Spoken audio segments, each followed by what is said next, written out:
I can't marry her. I was raised to obey, not to choose. My father calls it duty. He says a king's blood does not belong to himself.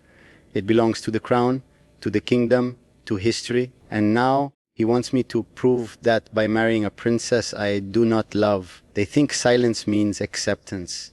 It doesn't. It means I've learned that in this palace, words don't change anything. I see her, the princess they've chosen for me. She stands with grace, with dignity, exactly the kind of queen this kingdom expects. And that's the problem.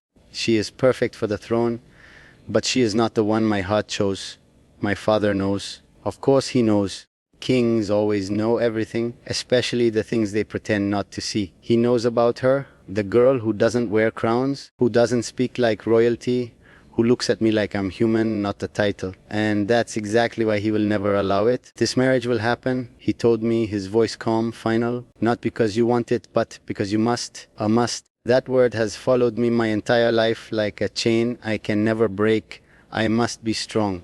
I must be worthy.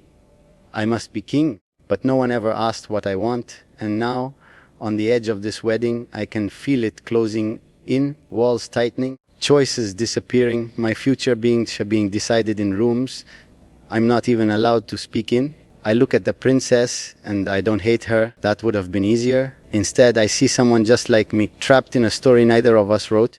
But knowing that doesn't change anything, because tomorrow I am expected to stand beside her, take her hand, and promise a life I already know I cannot give. And the worst part, if I obey, I lose the one person I ever chose for myself. If I don't, I lose everything else. So now the question isn't about love anymore. It's about what I'm willing to destroy. My father's kingdom or my own heart. The night stretches longer than it should, as if even time itself is waiting to see what I will do. The palace is alive, guards moving in perfect rhythm, servants whispering, preparations echoing through every corridor. Everything is ready for tomorrow, everything except me. I stand alone in my chamber, staring at the ceremonial attire laid out before me. Gold, silk, power stitched into every thread. This is what a future king looks like. But it feels like armor for a war I never chose to fight. A quiet knock breaks the silence. I don't answer. The door still opens. Still pretending you have a choice. I don't need to turn to know it's him. My father. He walks in slowly, his presence filling the room without effort. There's no anger in his face, no raised voice. That's what makes him dangerous. He doesn't need to shout to be obeyed. I was thinking, I say calmly, when did my life stop being mine? He almost smiles. The day you were born into this crown, of course. There it is again, duty over everything. You would throw all of this away? He continues, gesturing around the room. For a girl who has nothing to offer this kingdom, I finally turn to face him. She has something none of this ever gave me. And what is that? A choice. The word lands harder than I expected. For a moment, the room feels still. Even he didn't expect that answer. But it doesn't change his decision. It doesn't matter, he says, his voice colder now. Tomorrow, you will stand beside that princess. You will marry her. And you will forget this distraction. Distraction? That's what he calls the only real thing I've ever felt. And if I don't, I ask. Now, he steps closer not as a father, as a king. Then you will learn exactly what it means to lose everything. Silence follows, heavy, final. He doesn't need to say more. The threat is clear, not just to me but to her, the one I love, the one who has no protection in a world ruled by men like him. That's how he wins, not by force, but by making sure I have something to lose. He turns to leave, stopping only for a second at the door. You don't have to love your queen, he says without looking back. You only have to become king. And then he's gone.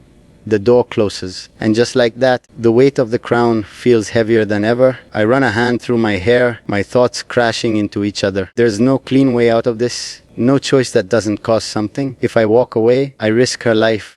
If I stay, I lose her anyway.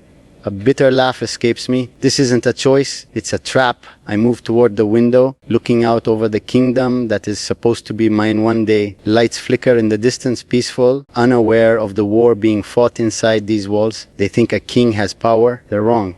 A king is just a man with more to lose. My eyes close for a moment. and her face appears in my mind, not dressed in gold, not standing in a palace, just her. Free, real, mine in a way this world would never allow, and that's when it becomes clear. This was never about choosing between love and duty. It's about deciding what kind of man I am willing to become, the kind who obeys and lives with the regret, or the kind who defies and lives with the consequences.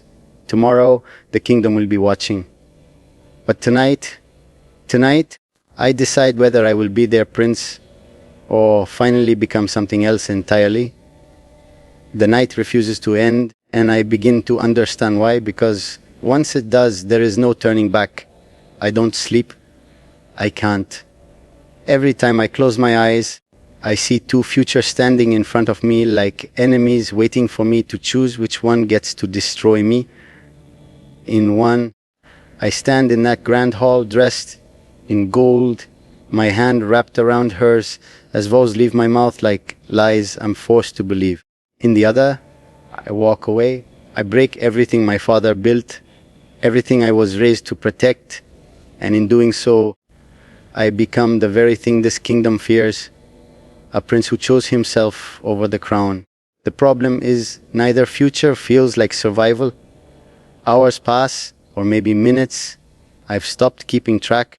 The silence in my chamber grows louder, suffocating, pressing against my chest until even breathing feels like a decision I have to make. I move again, restless, pacing like a man already imprisoned, my thoughts circling the same question over and over again. What is a king worth if he has nothing left inside him? My father would say everything. I'm starting to think the answer is nothing, because what is the point of ruling a kingdom if you lose the only thing that ever made you feel human? What is the point of wearing a crown if every decision you make is already decided for you? They call it power. They call it legacy. But standing here tonight, it feels like surrender dressed as honor. And then I hear it, not a knock, not footsteps, just a presence. I turn, and she's there. For a second, I think I'm imagining her. That exhaustion has finally broken me, that my mind has decided to give me one last cruel illusion before morning comes. But she doesn't disappear. She doesn't fade. She's real. She shouldn't be here. If anyone sees her inside these walls, it won't just be scandal. It will be punishment. For her, not for me, never for me. You shouldn't have come. I say, my voice low, sharp, more fear than anger. I had to, she replies. And there's something in her voice I've never heard before. Something desperate, something final. I heard about tomorrow. Of course she did. The whole kingdom knows. That doesn't change anything. I tell her, even though every part of me is already breaking at the sight of her. It was always going to happen like this. No, she says, stepping closer, her eyes locking onto mine with a certainty that makes everything else feel weak. It doesn't have to.